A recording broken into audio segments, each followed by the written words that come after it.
जय हिंद साथियों, आप सभी का स्वागत है आपके अपने channel triple R defence academy पर। हम लोग आज आईटीबीपी ट्रेडमैन और एनिमल ट्रांसपोर्ट का जो हमारा जय जवान प्रैक्टिस बैच चल रहा है, तो उसके लिए यहाँ पर हम लोग जीके का मॉडल पेपर करने वाले हैं। जी हाँ, जीके का ये आपका पहला मॉडल पेपर होने वाला है।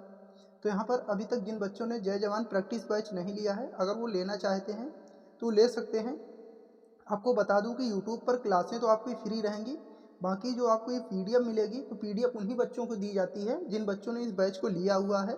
इसमें आपको क्या फ़ायदा है कि जैसे कि आपके फुल मॉडल पेपर भी कराए जाते हैं सैटरडे और संडे को, तो उसकी जो आपकी पीडीएफ दी जाती है, तो उससे आप लोग पहले उस मॉडल पेपर को बना लेते हैं, बाद में अपना क्या है क्लास के माध्यम से पूरा सोल्यूशन देख लेते हैं। तो चलिए चालू करते हैं हमारा जो आज का सेशन है।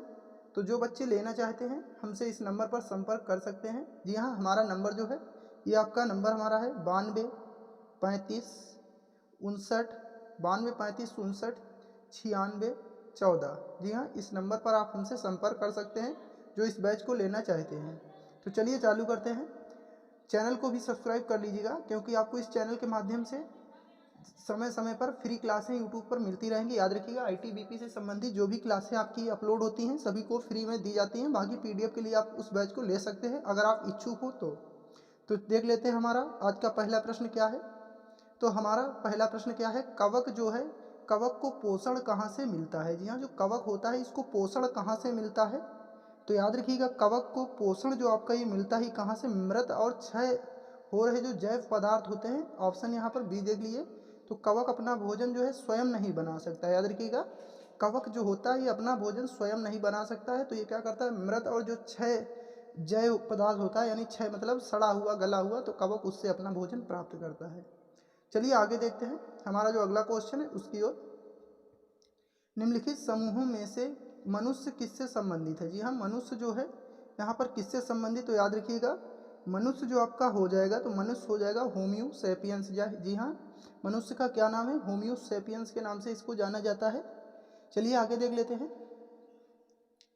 तो हमारा अगला प्रश्न क्या है, तो हमारा अगला प्रश्न है, निम्नलिखित में से कोशिका यानी कोशिका सेल का पावर हाउस किसे कहा जाता है। जी हाँ, कोशिका का पावर हाउस किसे कहा जाता है, जो सेल हमारी होती है इसका पावर हाउस किसको कहा जाता है।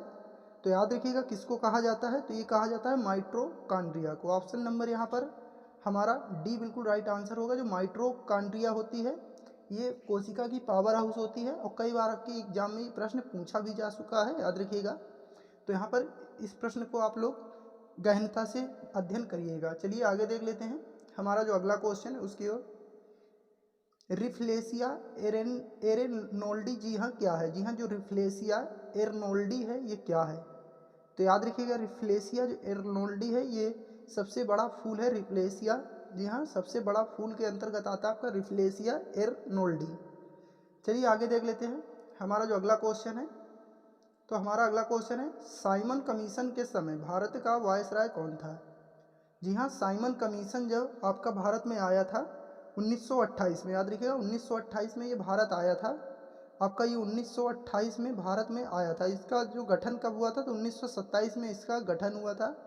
तो ये भारत में 1928 में आया था। तो इसके वायसराय उस समय कौन थे, तो याद रखिए लॉर्ड जो इरविन थे, लॉर्ड इरविन। तो इसके वायसराय जो थे ये लॉर्ड इरविन थे। चलिए आगे देख लेते हैं हमारा जो अगला क्वेश्चन है उसकी ओर। अशोक ने किसके बाद बौद्ध धर्म अपनाया। जी हाँ, अशोक ने जो है किसके बाद में बौद्ध धर्म अपनाया। तो याद रखिएगा अशोक ने कलिंग के युद्ध के बाद, जी हाँ कलिंग के युद्ध के बाद इन्होंने बौद्ध धर्म अपनाया था। चलिए आगे देखते हैं हमारा जो अगला क्वेश्चन है उसकी ओर। तो हमारा अगला क्वेश्चन क्या है, भारतीय अशांति का जनक किसे कहा जाता है। जी हाँ, भारतीय जो अशांति का जनक है, फादर ऑफ इंडियन अनरेस्ट। जी हाँ, इंडियन अनरेस्ट, जो फादर ऑफ इंडियन अनरेस्ट कौन है, तो याद रखिएगा ये कौन है, आपके भारतीय अशांति के जनक जो हैं, तो ये आपके हो जाएंगे बाल गंगाधर तिलक। यानी ऑप्शन नंबर सी बिल्कुल राइट आंसर होगा कि भारतीय अशांति का जनक जो है किसे कहा जाता है, तो ये कहा जाता है आपका बाल गंगाधर तिलक को।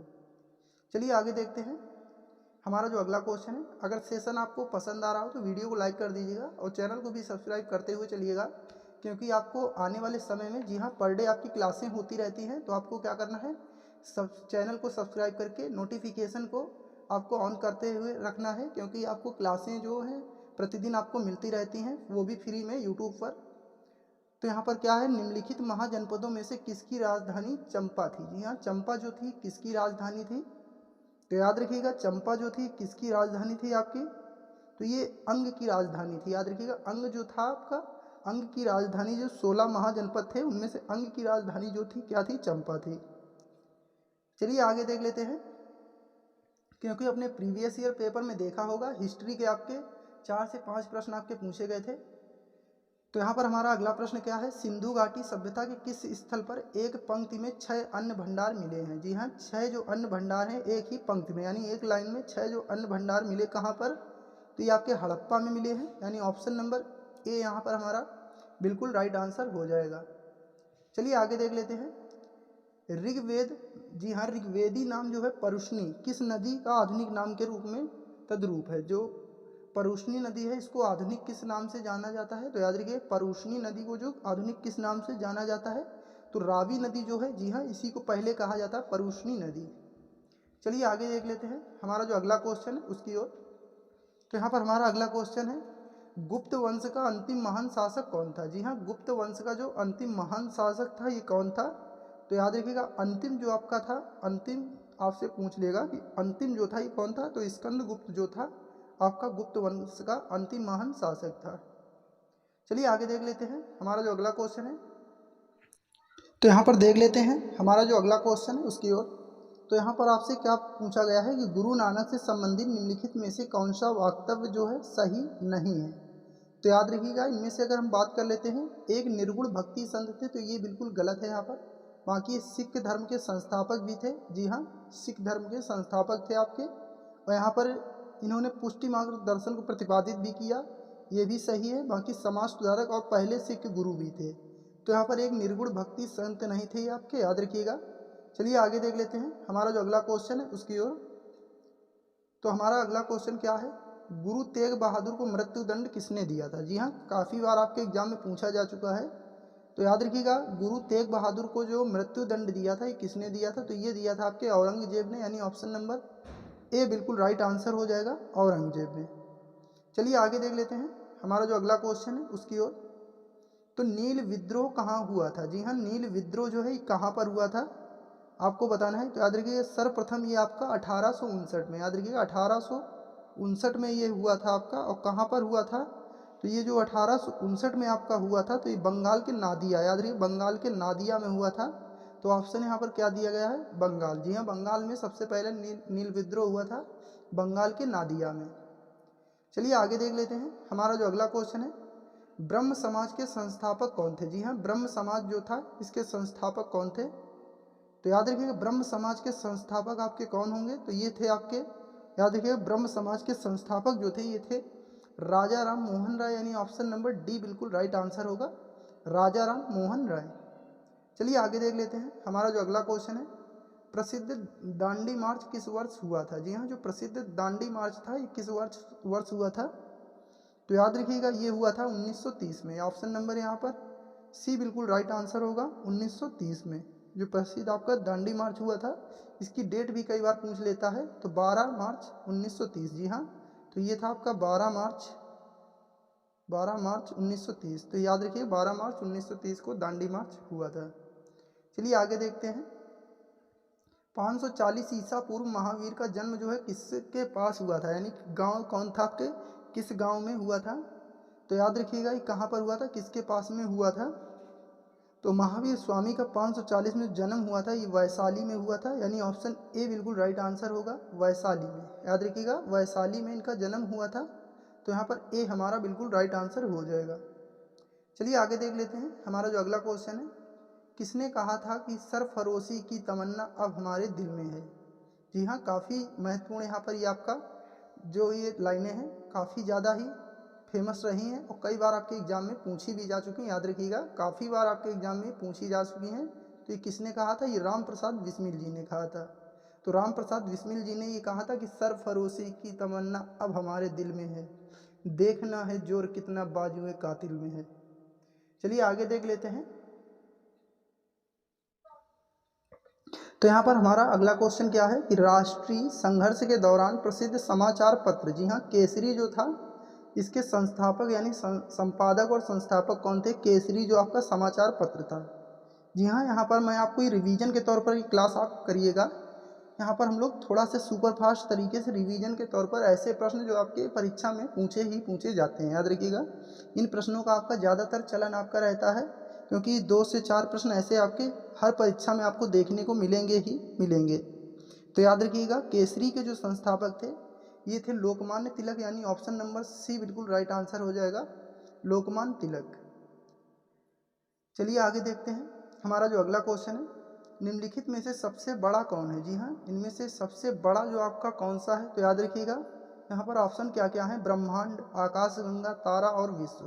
तो इनमें से इस तरीके से प्रश्न पूछ लेगा। तो याद रखिएगा, सबसे बड़ा की अगर हम लोग बात करेंगे, जी हाँ, तो सबसे बड़ा के अंतर्गत अगर हम लोग बात करेंगे तो आ जाएगा आपका ब्रह्मांड। जी हाँ, ब्रह्मांड में ही सब आपका आ जाता है। आकाश गंगा, तारे, ग्रह जो भी आपके आ जाते हैं, सभी ब्रह्मांड में आते हैं। चलिए आगे देख लेते हैं। सौरमंडल के सभी सदस्यों की गति किससे नियंत्रित होती है? जी हाँ, सौरमंडल में जो सभी सदस्य हैं तो इनकी नियंत्रण जो गति कौन करता है? तो याद रखिए, कौन करता है इनके नियंत्रण की गति? तो ये करता है सूर्य के गुरुत्वाकर्षण जो बल होता है, इसके द्वारा सबकी गति जो है नियंत्रित होती है। चलिए आगे देख लेते हैं। हमारा जो अगला क्वेश्चन है उसकी ओर। तो हमारा अगला क्वेश्चन क्या है? जनसंख्या के विचार से भारतीय राज्यों में बिहार का स्थान कौन सा है?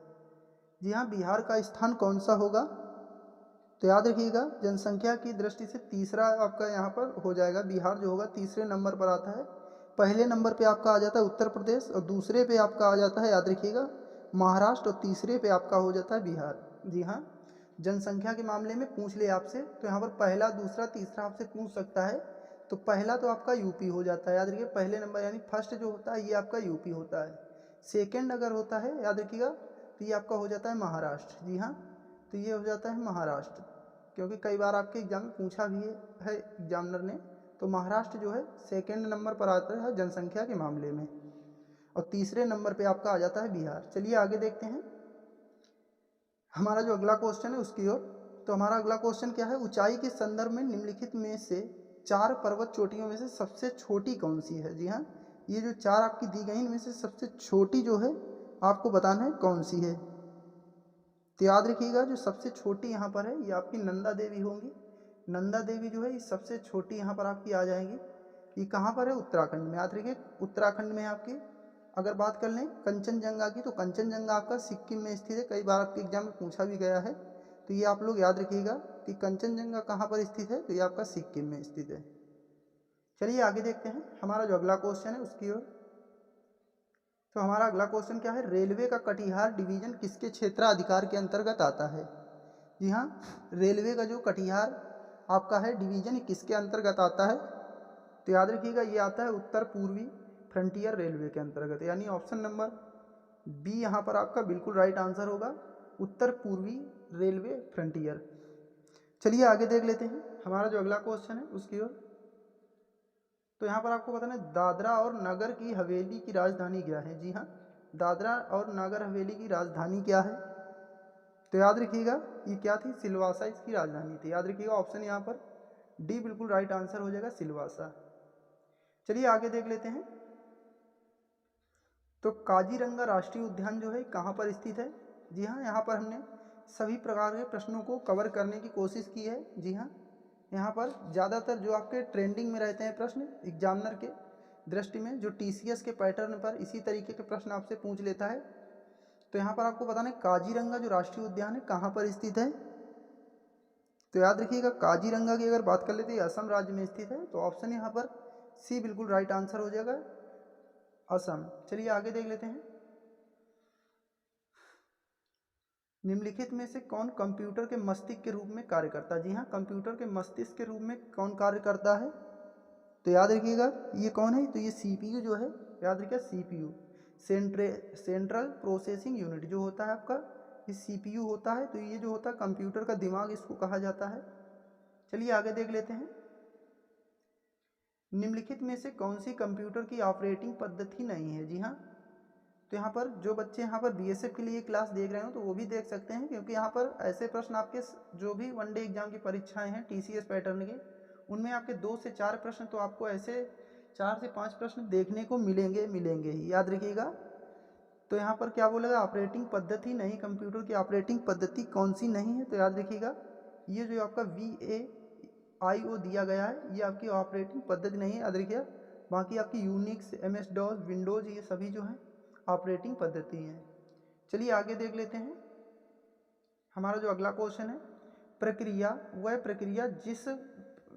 प्रक्रिया द्वारा एक पदार्थ वाष्प स्थिति से द्रव स्थिति में परिवर्तित होता है। यानी आपको बताना है कि जब पदार्थ जो है वाष्प स्थिति से द्रव स्थिति में बदलता है तो उस प्रक्रिया को क्या कहा जाता है। जी हाँ, तो यहाँ पर आपसे सीधा क्या पूछा गया कि पदार्थ की जब स्थिति जो होती है वाष्प स्थिति से द्रव स्थिति में बदलता है तो इस स्थिति को क्या कहा जाता है। तो याद रखिएगा इसको कहा जाता है संघनन, यानी ऑप्शन नंबर बी बिल्कुल राइट आंसर हो जाएगा, संघनन। चलिए आगे देख लेते हैं हमारा जो अगला क्वेश्चन है उसकी ओर। तो वायु शून्य स्थान में प्रकाश की गति क्या होगी। जी हाँ, वायु शून्य स्थान में प्रकाश की गति क्या होगी। तो याद रखिएगा निर्वात में पूछ लेता है कभी कभी, निर्वात में या वायु शून्य, तो आपसे यहाँ पर घुमा के भी पूछ लिया है क्योंकि निर्वात में ना कह के उसने वायु शून्य, निर्वात उसी को कहा जाता है जहाँ पर वायु की मात्रा बिल्कुल ही ना हो, याद रखिएगा। तो निर्वात में जो होती है प्रकाश की गति कितनी होती है, 3 × 10⁸ मीटर प्रति सेकंड, यानी ऑप्शन नंबर यहाँ पर आपका बी बिल्कुल राइट आंसर हो जाएगा। याद रखिएगा बी यहाँ पर बिल्कुल राइट आंसर होगा क्या, तो बी हमारा यहाँ पर बिल्कुल राइट आंसर होगा कि 3 × 10⁸ मीटर प्रति सेकंड। कई बार आपके एग्जाम में पूछा भी जा चुका है, तो इसको आप लोग नोट डाउन करते हुए चलिएगा। चलिए आगे देख लेते हैं। तो हमारा अगला क्वेश्चन क्या है, निम्नलिखित में से कौन सा प्राथमिक रंग नहीं है। जी हाँ, प्राथमिक रंग इनमें से कौन सा नहीं है। तो याद रखिएगा जो पीला रंग है ये आपका प्राथमिक रंग के अंतर्गत नहीं आता, नीला, हरा और लाल ये आपके प्राथमिक रंग हैं। चलिए आगे देख लेते हैं हमारा आज का लास्ट क्वेश्चन जो है। तो यहाँ पर क्या बोला है, वेग में परिवर्तन बटे समय को क्या कहते हैं। जी हाँ, वेग में परिवर्तन बटे समय को क्या कहते हैं। तो याद रखिएगा क्या कहा जाता है इसको, तो इसको कहा जाता है गतिवर्धन, यानी ऑप्शन नंबर बी बिल्कुल राइट आंसर इसका होगा। तो आपको आशा करता हूँ इस सेशन आपको पसंद आया होगा। अगर पसंद आया हो तो वीडियो को लाइक कर दीजिएगा, चैनल को भी सब्सक्राइब कर लीजिएगा, क्योंकि हमारे चैनल के माध्यम से आपको प्रतिदिन इसी प्रकार की क्लासें मिलती रहती हैं। ITBP, BSF जो भी बच्चे हमसे जुड़े हुए हैं तो इस क्लास को ले सकते हैं। तो अगर अच्छा लगा हो तो वीडियो को लाइक कर दीजिएगा। तो इसी के साथ में जय हिंद, जय भारत।